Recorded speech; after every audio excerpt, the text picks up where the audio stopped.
자, 우리가 지난 시간에 창조에 대해서 보았는데 하나님께서 우리 인생을 얼마나 존귀하게 지으셨는지, 하나님께서 정말 우리를 향하여서 너무너무 흥분스러운 그런 마음으로 하나님의 마음을 표현한 것을 우리가 시편 8편 5절을 통해서 살폈습니다.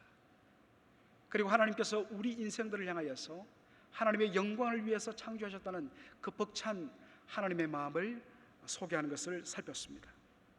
자, 그런데 하나님께서 이 창조한 인생 아담을 에덴 동산에 하나님 두시면서 주신 말씀이 바로 창세기 2장 16절로 17절 말씀입니다. 특별히 오늘 저와 여러분들은 선악과로 시작되는 이 타락 사건에 대해서 다룰 것인데요,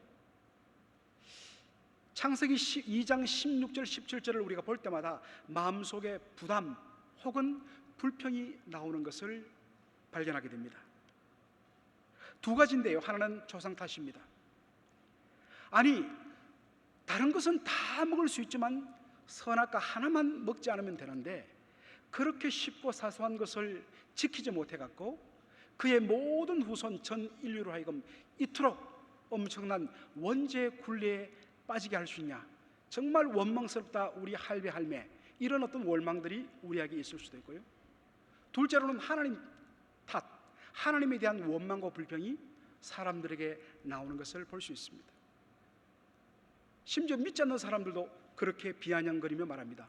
하나님은 전능하시다면서, 다 아신다면서, 그렇다면 아담과 하와가 연약하여서 선악과를 따먹을 것을 하나님 분명히 아셨을 텐데 그럼에도 불구하고 어떻게 하나님께서 선악과를 그들 앞에 두어서 넘어지게 한단 말인가? 그러므로 모든 죄의 조성은 하나님께서 하신 것이다, 이렇게 말하는 사람들도 있습니다. 그러나 사실 여러분들, 이것은요 말씀에 대한 잘못된 오해에서 비롯된 것입니다. 자, 창세기 2장 16절 상반절을 보시겠습니다. 동산 각종 나무의 실과는 네가 어떻게 먹되? 임의로 먹되. 영어 성경을 보면 free to eat, free to eat, 마음대로 먹되라는 뜻입니다. 동산 안에 있는 모든 나무의 과실들은 마음대로 먹되. 여러분들, 이것은 보통 큰 특권이 아닙니다. 왜 하나님께서 아담에게 이와 같은 특권을 주셨을까? 그 열쇠를 우리는 창세기 1장 28절을 통해서 보게 됩니다. 28절 한 목소리를 읽겠습니다. 하나님이 그들에게 복을 주시며 하나님이 그들에게 이르시되 생육하고 번성하여 땅에 충만하라. 땅을 정복하라. 바다의 물고기와 하늘의 새와 땅에 움직이는 모든 생물을 다스리라 하시니라. 특별히 여러분 여기 주목할 마지막 말씀, 다스리라 하는 말씀입니다. 이 말의 히브리 원어적인 의미는요, 주권을 가지다 하는 뜻입니다. 다시 말해서 이 말은요, 왕이 백성들을 통치할 때 쓰는 용어입니다.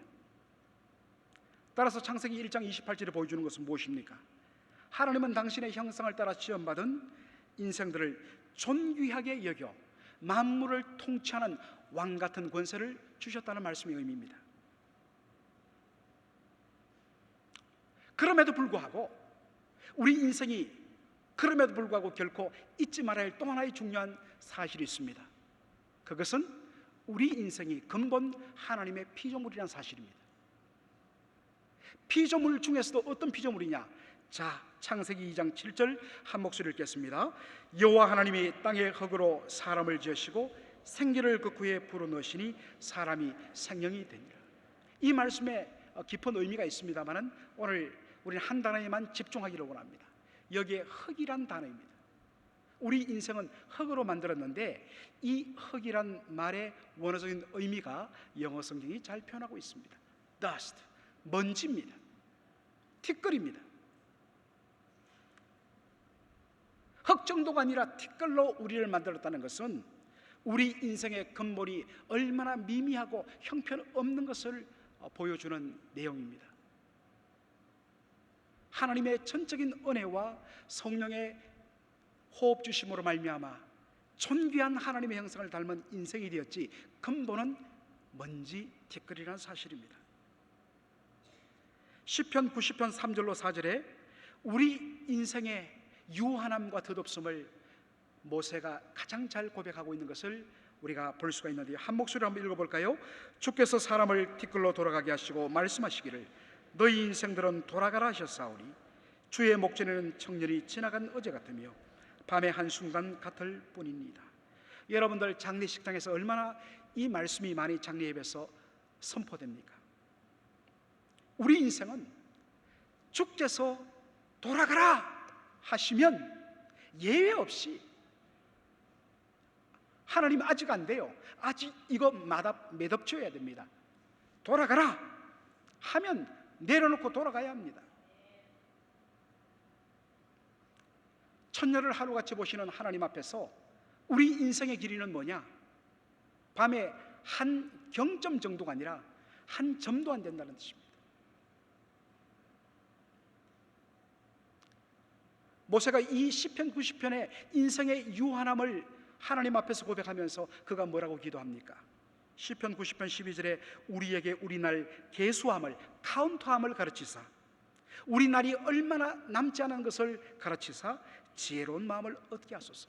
여러분, 우리 인생에 여러 가지 지혜가 있습니다만 무한하신 하나님 앞에서 유한자 우리 인생이 고백할 것은 얼마 남지 않았다는 사실입니다. 그 얼마 남지 않은 하나님 앞에서 내 남은 삶을 날마다 눈이 떴을 때 그 하루에 하나님이 허락하신 그 시간만 남았다는 생각을 가지고 살아가는 것, 이것이 지혜라는 것입니다. 그런데 어떻습니까? 성경은 이것과 반대되는 어리석은 부자를 이야기하고 있습니다. 누가복음 12장에 예수님이 비유하신 어리석은 부자, 영원토록 자신이 가진 이 재물을 누릴 것으로 생각해서 그것을 가지고 곳간에 가득 채우면서 영원토록 누리자라고 했을 때 하나님 뭐라고 말씀하십니까? 어리석은 자여, 오늘 밤에 내가 너를 불러가면 네 것이 누구의 것이 되겠느냐? 그런데 수많은 사람들이 자기 자신에 대해서는 그렇게 적용하지 않고 자기가 영원토록 누릴 것처럼 살아가는, 이것이 어리석은 자입니다. 날마다 하나님 앞에서 자신의 근본이 무엇이며 자신의 인생의 길이가 무엇임을 무한하시며 영원하신 하나님 앞에서 날마다 비추면서 날마다 그 하나님 앞에서 자신을 발견하는 것, 이것이 지혜자의 삶인 것입니다. 바로 여기서 우리는 선악과를 먹지 말 것을 명령하신 하나님의 의도를 발견합니다. 분명 인간은 하나님의 형상으로 지음받은 유일한 존재예요. 왕같은 권세와 특권을 가진 존재이지만 하나님을 대신해서 세계 모든 피조물을 다스리는 왕같은 존재이지만 동시에 잊지 말아야 할 것, 근본적으로 우리 인생은 흙으로 티끌로 만들어진 피조물에 불과하다는 사실입니다. 그리고 우리 인생이 피조물로서 이 땅에 존재하는 유일한 목적은 하나님의 영광을 위해서 지음받고 존재한다는 사실입니다. 우리는 우리의 존재의 시작을 하나님으로부터 기원했을 뿐만 아니라 하나님께서 만들어주신 이 인생을 우리의 힘으로 유지하는 것 아니라 심지어 우리의 존재의 유지 자체도 하나님의 은혜의 도우심과 공급하심이 없으면 결코 한순간도 살아갈 수 없는 의존적인 존재란 것. 그러므로 오직 하나님 안에 있을 때만 참된 행복과 자유가 있고 하나님을 위해서 살 때만 진정한 인생의 즐거움과 행복이 있다는 사실, 이것이 축복인데 바로 이 사실을 첫사람 아담에게 일깨워주기 위한 목적으로 모든 것을 다 누릴 수 있는 가운데서 동산 중앙에 심겼다는 것은 뭐겠 뜻하겠습니까? 어디서 봐든지 다 보인다는 것입니다. 바로 그러한 목적에서 동산 중앙에 심어둔 것이 무엇이냐? 바로 선악을 알게 하는 나무라는 사실입니다. 따라서 선악과는 첫사람 아담을 유혹하여서 넘어지게 만드는, 죄를 짓게 만드는 유혹의 장치가 아니라 하나님 앞에서 자신의 근본이 무엇이며 그리고 자기를 지으신 하나님이 어떠한 분이신가를 바로 알고 하나님을 알고 하나님 앞에서 서 있는 자신을 바로 알아서 하나님 앞에 겸손히 자신의 인생의 목적을 하나님의 영광을 위해서 살도록 만드는 은혜의 장치라는 사실입니다. 유혹의 장치가 아니라 은혜의 장치, 선악을 알게 하는 나무라는 사실입니다. 여기서 하나 더 우리가 살펴볼 것은요, 이 하나님께서 아담에게 주신 이 말씀, 아담 언약의 실체입니다. 수많은 사람들은 이 말씀에 그냥 겉으로라는 모습을 보고서 내가 선악을 알게 하는 이 나무의 과실을 먹지 아니하면 내가 죽음을 이기고 영원한 생명을 누릴 것이다. 마치 자신이 이 말씀을 지키고 순종하고 그 순종한 행위의 공로로 말미암아서 영원한 생명을 얻게 될 것이라고 생각하는 행위 언약으로 생각하기 쉬운데 그렇지 않다는 사실입니다. 자, 여러분들, 특별히 이 시간 우리가 잠시 히브리 문법의 특징을 한번 살펴볼까 합니다. 히브리 문법의 특징은요, 부정의 표현 속에는 그냥 단순히 하지 말라 하는 이 표현은 그것으로 끝나는 것이 아니라 반드시 그 속에는 역설적이게도 강한 긍정의 메시지가 함께 포함되어 있다는 사실입니다. 그렇다면 선악과를 따먹지 말라는 것, 여러분, 선악과를 따먹지 말라는 것은 무엇을 뜻한다고 했습니까? 하나님 앞에서 자신이 누구인가? 하나님 앞에서 자신이 근본 피조물임과 하나님의 영광을 위해서 존재함과 철두철미하게 하나님께 의존하여야만 살 수 있는 의존적인 존재임을 인정하는 것, 이것이 선악과를 따먹지 않는 것인데, 바로 그 선악과를 따먹지 않는 삶으로 표현되는 그와 같은 삶을 산다면 전영 죽지 않는 것, 곧 이 말의 반대가 뭐겠습니까? 영원히 사는 축복을 누린다는 말씀입니다. 성도 여러분, 우리 인생이 누구입니까? 우리 인생은 하나님 앞에서 근본 피조물입니다. 하나님의 영광을 위해서 존재하였습니다. 하나님께 철두철미하게 의존해야만 살 수 있는 의존적인 존재입니다. 그러므로 우리가 바로 그러한 인생됨을 하나님 앞에 고백하고 시인하고 인정하는 것은 당연한 일입니다. 상받을 일이 아니라 마땅한 인생의 의무요 도리인 것입니다. 그런데 하나님은 이 마땅하고 당연한 고백을 한 우리 인생들에게 무엇을 주시겠다 말씀하십니다. 영생을 주시겠다고 말씀하십니다. 당연히 해야 할 일을 했을 뿐인데 그것에 대하여서 상을 주시니 이것이 어찌 은혜가 아니고 무엇이겠느냐 하는 것입니다. 그러므로 아담 언약은 행위 언약이 아니라 생명을 주는 생명 언약이요 하나님의 전적인 은혜 언약이라는 사실입니다. 특별히 여러분들, 이 창세기 2장 선악과를 알게 하는 나무의 과실, 선악과, 선악과 나무, 이러한 명칭을 보면서 한 가지 의문이 듭니다. 왜 하나님께서 동산 중앙에 심으신 이 나무를 선악을 알게 하는 나무라 명명하셨을까? 어떤 사람들은 선악을 알게 하는 나무의 과실, 이 실과가 그 속에 어떠한 신비적인 효능, 선악을 알게 하는 나무의 과일을 먹음으로 말미암아 갑자기 내가 선해지고 악해지는 그러한 신비적인 효능을 갖고 있는 것으로 착각하기 쉬운데 그렇지 않다는 사실입니다. 그것이 배나무면 어떻고 그것이 사과나무면 어떻습니까? 중요한 것은 뭐냐?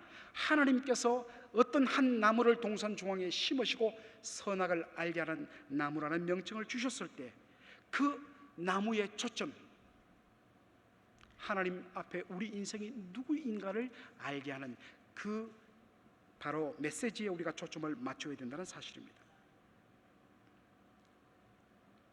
바로 여기서 우리는 하나님께서 선악을 알게 하는 나무라고 이름을 명명하신 이유를 발견하게 됩니다. 여러분, 이 질문의 힌트는요, 성경이 말하는 선과 악의 개념을 바로 알면 풀립니다. 우리는 일반적으로 선과 악을 윤리와 도덕의 개념으로 접근합니다. 남을 사랑하고 남을 친절하게 대하고 다른 사람을 위해서 살아가는 것, 이것을 선하다고 이야기합니다. 반대로 악한 의도를 가지고 남을 해코지하고 속이고 심지어 남을 해치는 것을 악이라고 이야기합니다. 분명 맞는 개념입니다. 나중에 살펴보겠지만, 그러나 이것은 어떤 의미에서 선과 악의 하나의 열매요 정상이지 본질은 아니라는 것입니다. 성경은 절대로 선과 악을 그와 같은 열매와 결과로서 접근하지 않습니다. 항상 근본 원인과 본질로 접근한다는 사실입니다. 그렇다면 여러분, 성경이 말하는 선이란 무엇일까요? 그것은 오늘 우리가 배운 대로 하나님의 존재를 인정하고 하나님의 주권을 인정하며 그 하나님의 뜻을 따라 살아가는가 살아가지 않는가로 선과 악이 구분된다는 사실입니다. 자신의 피조물됨과 하나님 앞에서 자신의 피조물됨과 하나님의 창조주 되심, 주권자 되심을 인정하여서 그 하나님께 전적으로 순복하며 그분의 말씀에 순종하며 하나님 편에 서며 그 하나님과 함께 동행하는 것, 이것이 성경이 뭐라고 이야기한다고요? 선이라고 이야기합니다. 반대로 하나님의 주권자 되심과 그 하나님 앞에서 자신의 피조물됨을 부인하고 자기가 자기 인생의 주인이 되어서 자기의 마음의 뜻이 탐욕이 이끄는 대로 살아가는 것, 이게 뭐라고요? 악이란 것입니다. 하나님을 인정하고 하나님을 두려워하고 그분의 뜻을 따라 바르게 살아가면요, 윤리적 도덕적인 개념의 선의 열매를 맺습니다. 그런 사람이 어떻게 남을 해치겠습니까? 어떻게 속이겠습니까? 반대로 하나님을 무시하고 오직 자신의 인생의 중심에 자신을 두고 자기가 자신의 주인이 되어서 자기의 욕망이 이끄는 대로 마음껏 살아가고자 하는 사람은 뭐겠습니까? 그것이 행복인 줄 알고 그것을 이루기 위해서 스스럼 없이 남을 속이고 심지어 남을 해칩니다. 바로 그 결과로 윤리도덕적인 바로 열매로서의 악을 범하는 것입니다. 바로 이러한 이유에서 하나님은 바로 동산 중앙에 심겨둔 이 나무의 이름을 선악을 알게 하는 나무라고 말씀하시는 것입니다. 사랑하는 성도 여러분, 이 시간에 우리의 마음속에 하나님 말씀을 따라서 선악을 알게 하는 나무를 우리는 날마다 두어야 합니다. 우리의 마음에 나무를 심을 수는 없잖아요. 그러나 우리는 그 선악을 알게 하는 나무가 가지는 그 메시지와 그 심볼을 우리의 가슴 속에 두면서 날마다 하나님의 말씀 가운데서 말씀을 통해서 하나님이 누구시며 그 하나님 앞에 내가 근본 누구인가를 날마다 발견하며 그 하나님 앞에 자신을 엎드리며 겸손히 그 하나님의 기쁨을 위해서 살고 그 하나님 편에서 그 하나님과 동행하는 것, 이게 바로 말씀 묵상의 적용 아니겠습니까? 바로 거기에 선이 있는 것입니다. 우리는 죄성을 가진 인생인지라 구원받았지만 아직도 우리의 심령은 죄로 오염된 그러한 본성을 가지고 있습니다. 날마다 우리의 마음속에 자꾸만 옛사람의 모습, 여전히 내가 뭔가를 주장하려고는, 여전히 내 욕망을 이루기 위해서는 수단과 방법을 가리지 않고 하려고 하는 그러한 욕망이 있을 때마다 말씀 가운데서 선악과를 발견하면서 하나님 누구시며 그 앞에 내가 누구이며 내가 어떻게 은혜 받고 이 자리에 서고 부름 받았으며 무엇을 위해서 내가 부름 받았는가, 내가 무엇을 위해서 살아갈 존재인가를 알므로 말씀에 굴복하고 순종하며 주의 뜻이 이루어지다가 날마다 선하는 그 삶을 통해서 하나님의 선하심을 드러내는 우리 성도의 삶이 반드시 날마다 결단되어지고 요구되어진다는 사실입니다. 자, 이렇게 하나님께서 바로 아담에게 말씀하시고 얼마 뒤에 큰 일이 하나 벌어지죠. 창세기 3장으로 넘어가겠습니다. 창세기 3장 1절에 보니까 하나님이 지으신 수많은 피조물 중에서 가장 간교하고 지혜로운 자가 누구냐? 바로 뱀이라고 했습니다. 그런데 이 유혹자 뱀의 정체가 요한계시록 12장 9절에 잘 설명되어 있어서 우리 함께 한 목소리로 읽겠습니다. 시작. 큰 용이 내어 쫓기니 옛뱀 곧 마귀라고도 하고 사단이라고도 하는 온 천하를 꾀는 자라 땅으로 내어 쫓기니 그의 사자들도 저와 함께 내어 쫓기니라. 아멘.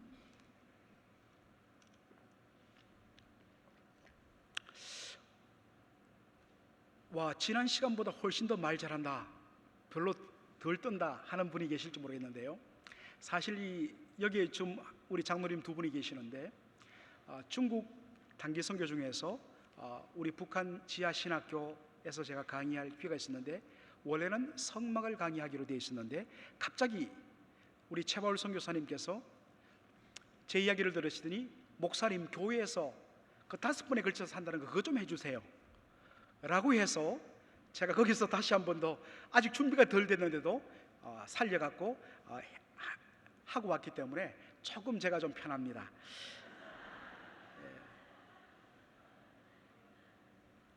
어쨌거나 거기 반응이 대단했습니다, 여러분들. 네. 물론 2명이었지만 아주 반응이 대단했어요. 자, 여기 보니까 요한계시록 12장 9절에 보니까 바로 그 옛뱀이란 것은 뭐겠습니까? 바로 창세기 3장에 나타나던 그 뱀을 말하는 것입니다. 그 옛뱀의 정체가 뭐냐 했을 때 마귀 혹은 사단이라 이렇게 표현한 것을 보게 됩니다. 자, 이 뱀으로 나타난 사단이 어떻게 유혹하느냐? 그 유혹의 핵심은 창세기 3장 5절입니다. 우리 한 목소리를 읽겠습니다. 너희가 그것을 먹는 날에는 너희 눈이 밝아져 하나님같이 되어 선악을 알 줄 하나님이 아심이라. 자, 여러분들, 사단의 유혹의 핵심은 무엇입니까? 선악과를 먹는 날에는 뭐와 같이 된다? 하나님같이 된다는 이야기입니다. 여러분, 사단이 얼마나 간교한, 얼마나 지혜로운 영물이냐면요, 하나님께서 인간에게 선악과를 주신 의도를 정확하게 꿰뚫고 있었습니다.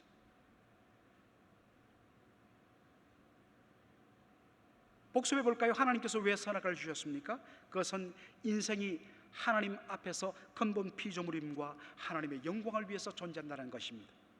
하나님의 은혜가 없이는 단 한순간도 살아갈 수 없는, 하나님 안에서만 살 수 있는 그러한 의존적인 존재라는 사실입니다. 이것을 인정하는 것이 뭐로 나타나느냐? 선악과를 따먹지 않는 것으로 나타난다는 것입니다. 그저 과일 하나 먹었다 안 먹었다로 하나님께서 우리 인생을 바꾸고 말고 하는 그런, 죄송한 표현입니다만, 그런 짜잔한 하나님 아니십니다. 그런 표현이 아닙니다. 그 속에 이와 같은 어마어마한 개념이 담겨 있다는 사실입니다. 바로 이 사실을 알고서 선악과를 먹지 말라, 따먹으라, 선악과를 따먹는 날에는 내가 하나님같이 되리라, 이 사단이 말 속에 담긴 유혹은 무엇입니까? 왜 네가 그렇게도 존귀하게 지음받은 네가, 만물의 영장인 내가, 모든 피조물 위에 왕같이 통치하는 내가 하나님께 매여 순종하며 쩔쩔매느냐? 더 이상 하나님께 순종하지 말고 자유하는 인생이 되라. 내 자신이 내 자신의 주인과 하나님이 되어서 내 자신이 하고 싶은 대로 마음껏 살라. 내 마음의 욕망이 이끄는 대로 마음껏 살라. 거기에 자유와 참된 평안과 행복이 있다. 사실 오늘도 이와 같은 사단의 복음이 우리의 마음을 늘 들쑤십니다. 거기에 참된 자유와 행복이 있다는 것입니다. 여러분들, 범죄와 타락이라고 이야기하는데요, 범죄와 타락은 대단한 것처럼 보이지만 사실은 어떤 의미에서는 그렇게 대단하지 않는 것입니다. 이 말은 뭐냐? 그만큼 그것이 우리 일상 속에 스스럼 없이 침투되어 있다는 것입니다. 우리는 범죄와 타락, 하나님을 대적한다는 것은 대단히 하나님을 향하여 원수짓하는 것처럼 보이는데, 사실은 그냥 하나님에게 대해서 따로 대적하는 것이 아니라 자기가 모든 것의 중심이고 자기가 자기 인생의 주인이 되어서 자기의 영광과 행복을 추구하는 것, 바로 그것이 범죄와 타락의 무서운 본질인 것입니다. 범죄와 타락은 자신의 피조물됨과 인생됨을 망각하고 하나님 없이도 자기가 살 수 있다고 스스럼 없이 말하는 것입니다. 범죄와 타락은 자기의 존재 목적이 하나님을 영화롭게 하는 것이 아니라 자신의 영광과 자랑을 위해서 살아간다고 생각하는 것입니다. 얼마나 많은 우리 예수 믿는 사람들이 하나님을 믿되 사실은 자신의 영광과 자랑을 위해서 힘쓰며 자신의 소망을 이루기 위해서 열심히 신앙생활하고 있습니까? 이것을 기복신앙이라고 이야기했습니다. 얼마든지 그러한 요소들이 우리 안에 들어와 있다는 것입니다. 범죄와 타락은 하나님의 하나님 되심을 부인하고 자기가 자신 인생의 주인이 되어서 자신의 뜻과 탐욕이 이끄는 대로 살아가는 것입니다.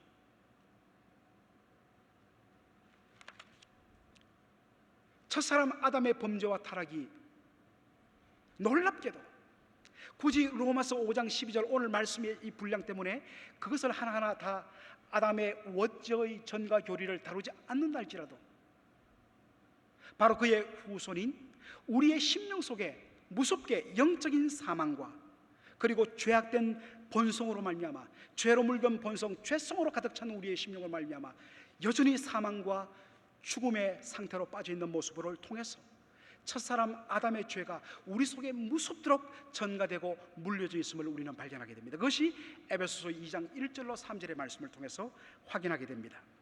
자, 에베소서 2장 1절로 3절 우리 함께 한 목소리로 읽겠습니다. 시작. 그는 허물과 죄로 죽었던 너희를 살리셨도다. 그때 너희는 그 가운데서 행하여 이 세상 풍조를 따르고 공중의 권세 잡은 자를 따랐으니 곧 지금 불순종의 아들들 가운데서 역사하는 영이라. 전에는 우리도 다 그 가운데서 우리 육체의 욕심을 따라 지내며 육체와 마음에 원하는 것을 하여 다른 이들과 같이 본질상 진노의 자녀였더니 라고 했습니다.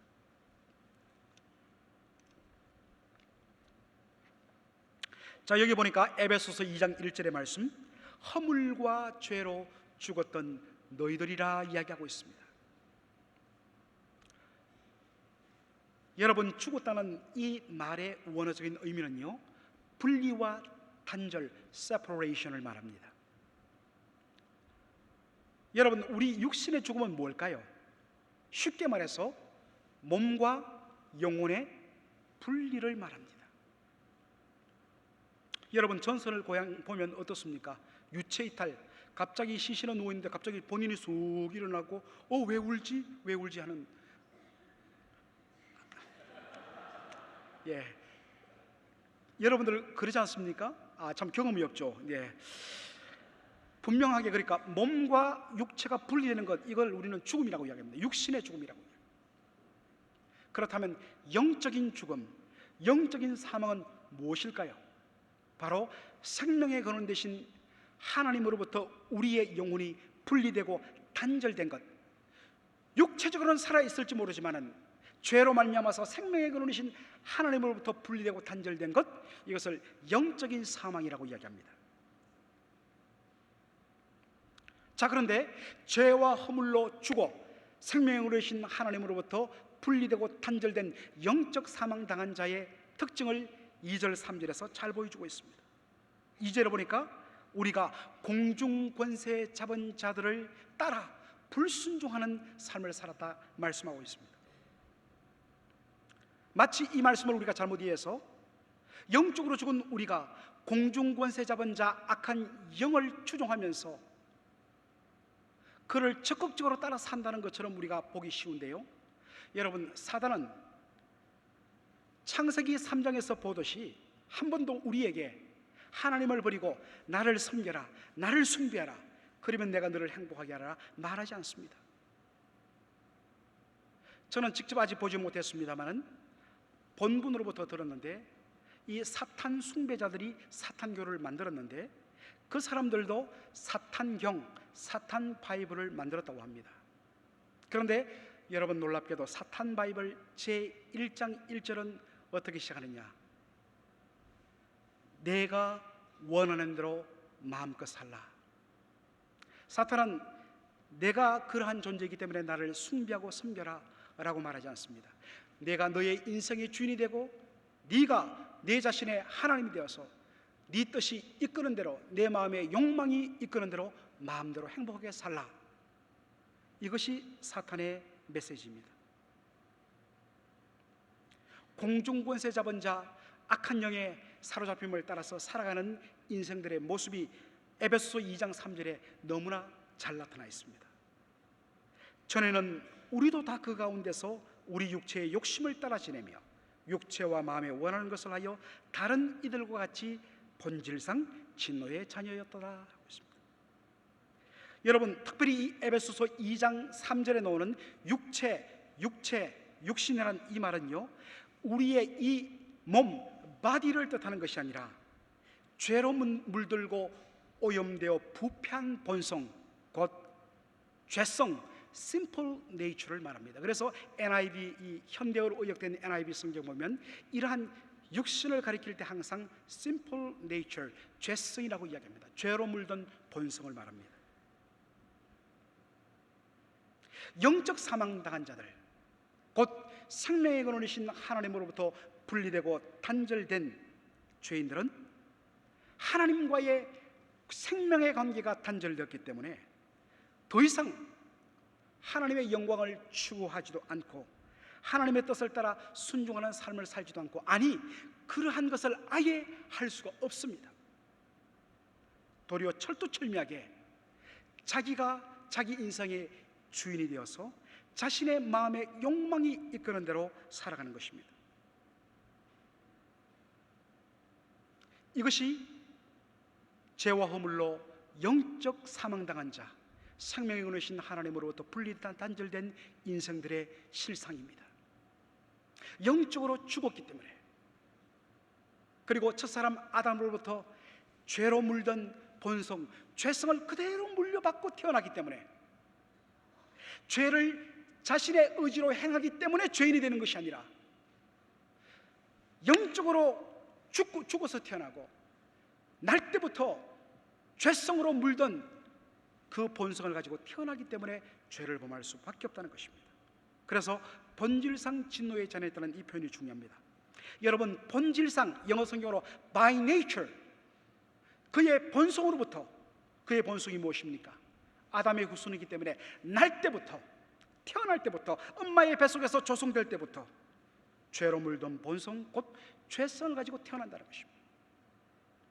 그래서 시편 51편 5절에 다윗이 그 유명한 고백을 하잖아요. 내 모태로부터 내가 죄악 가운데 태어났다고요.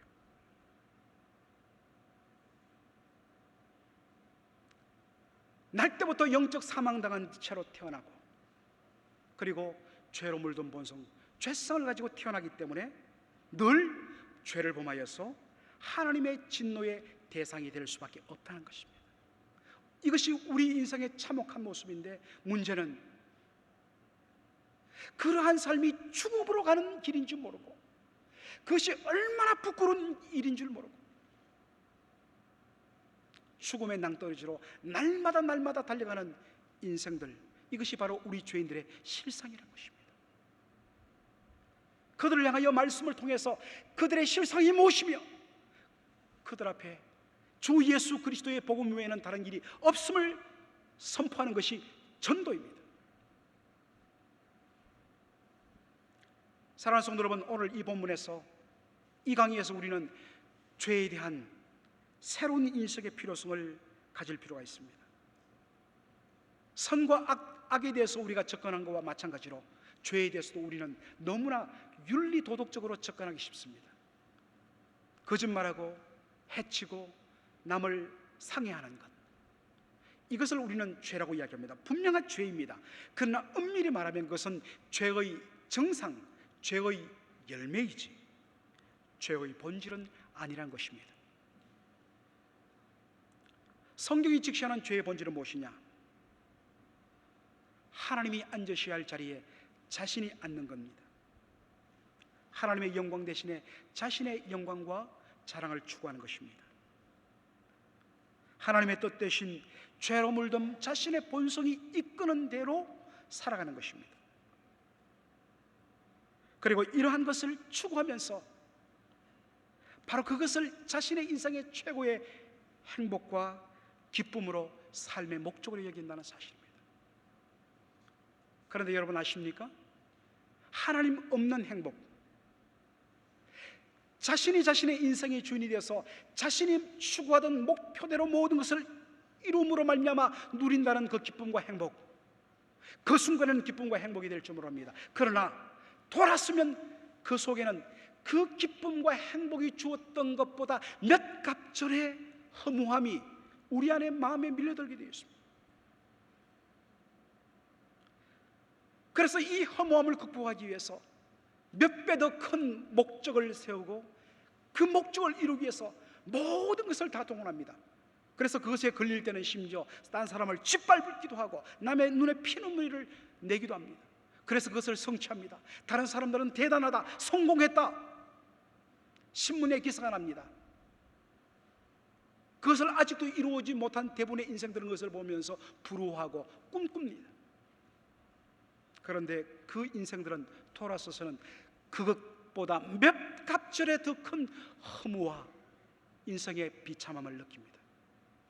그 허무와 그 환호 뒤에 있는 그 허탈함을 채울 길 없어 그 다음에 몰두하는 것이 뭐겠습니까?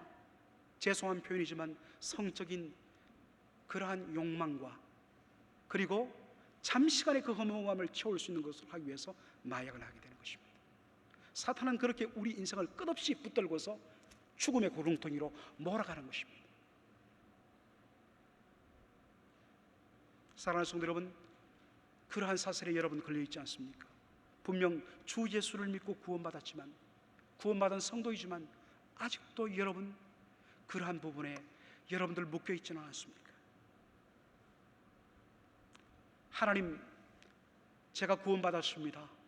하나님, 그러나 이 자리만큼은, 이것만큼은 제가 양보 못합니다. 이것만큼은 제가 주인이 되어야겠습니다.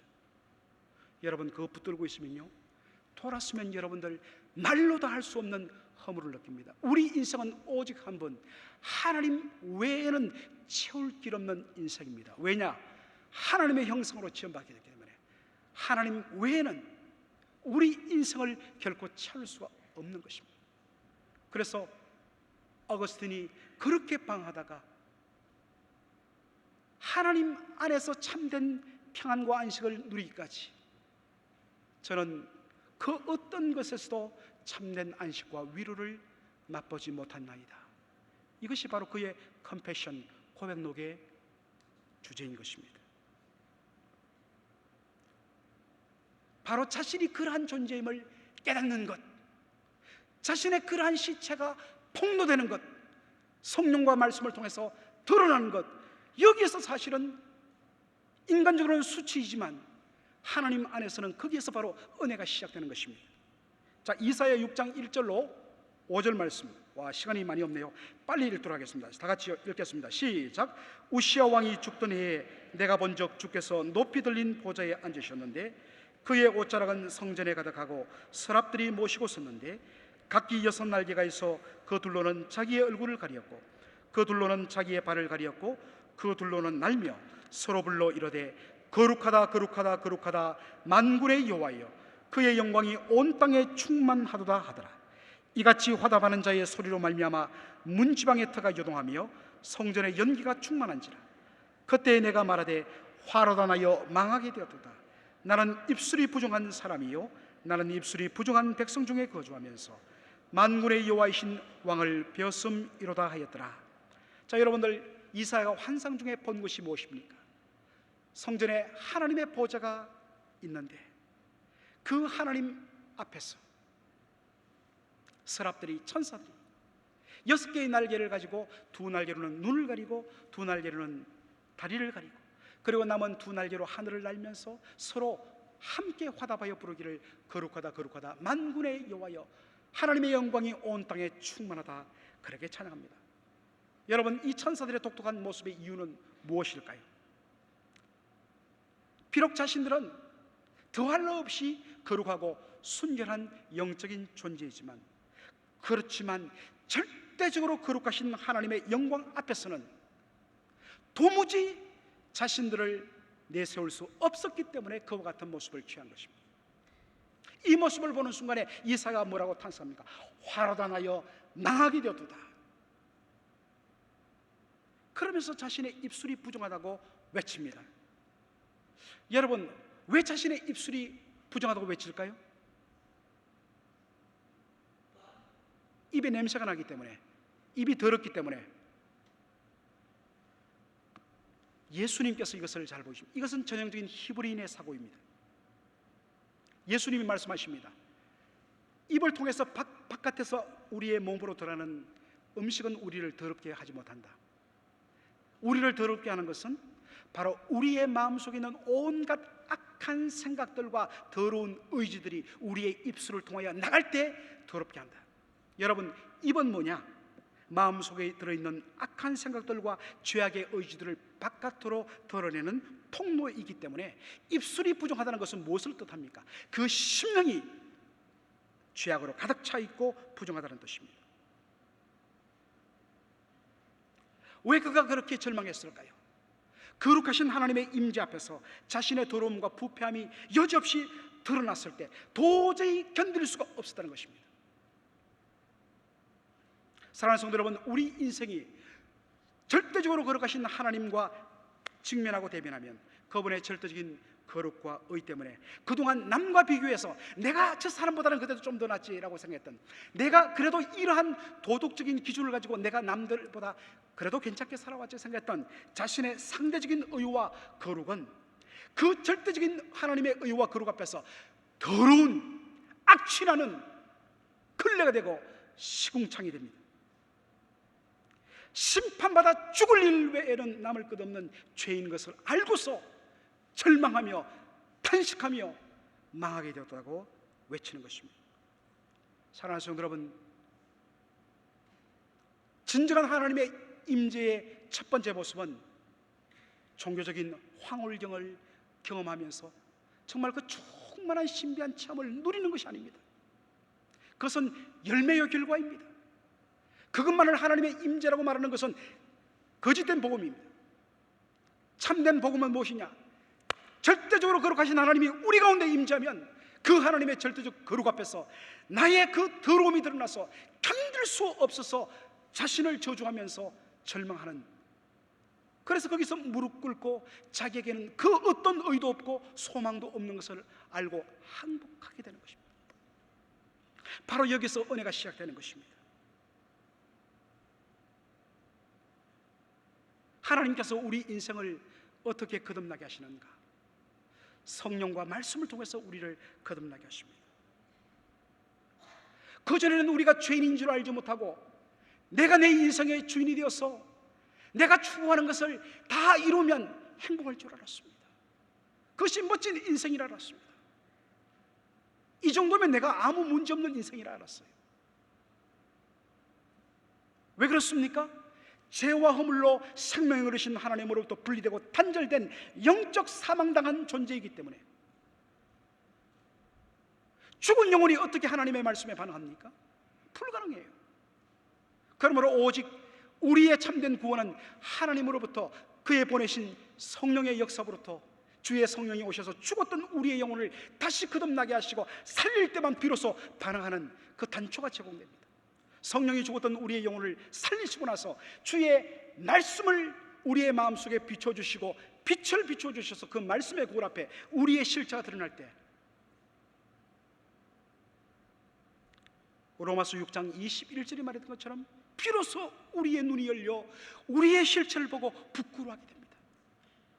그전에는 그것이 자유인 줄 알았습니다.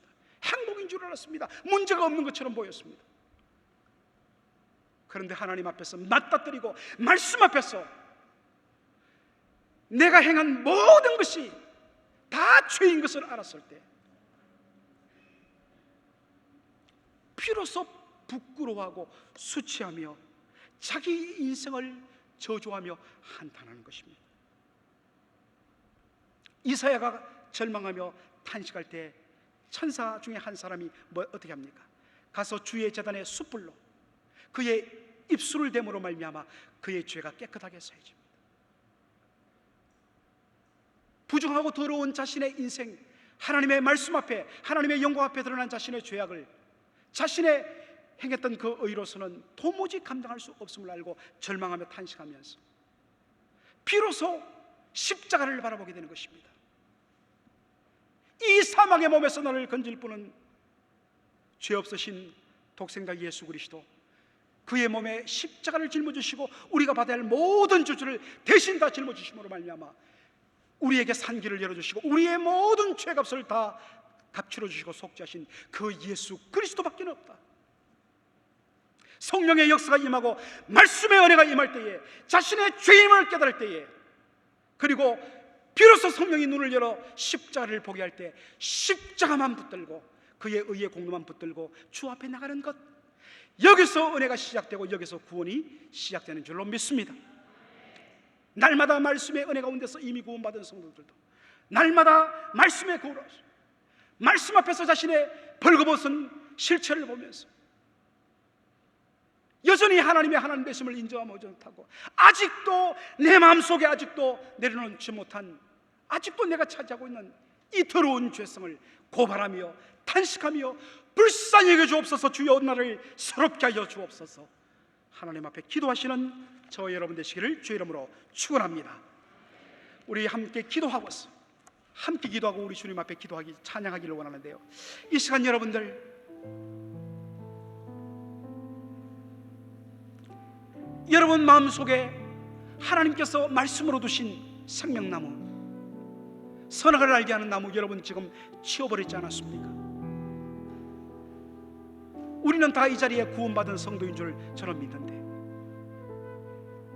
구원받았지만 아직도 내가 아직도 이것만큼은 내려놓지 못하겠습니다.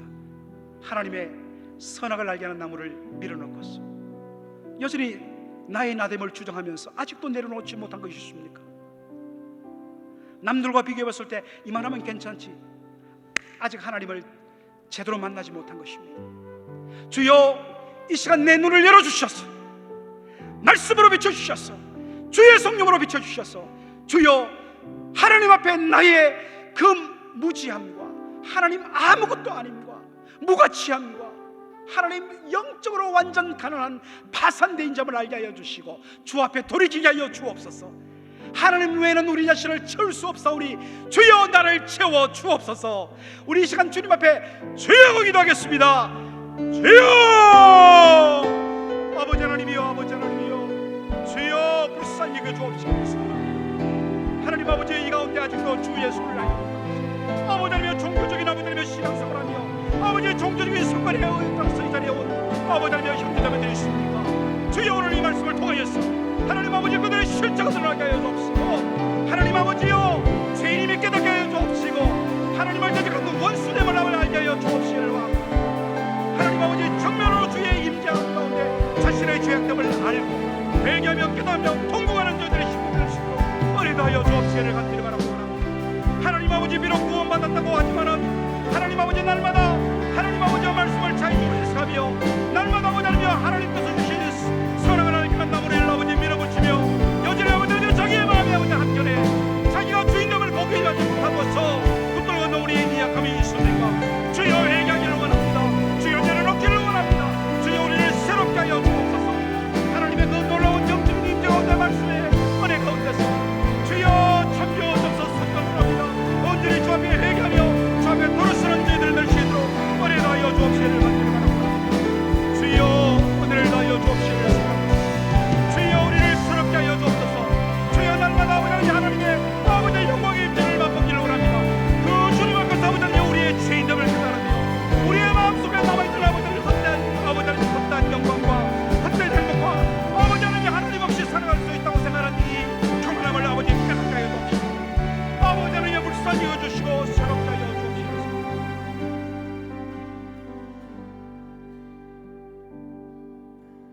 우리 정결한 마음을 주시옵소서. 말씀을 기억하면서 함께 이 찬양 손들고서 주님 앞에 간절한 마음으로 올려드리도록 하겠습니다.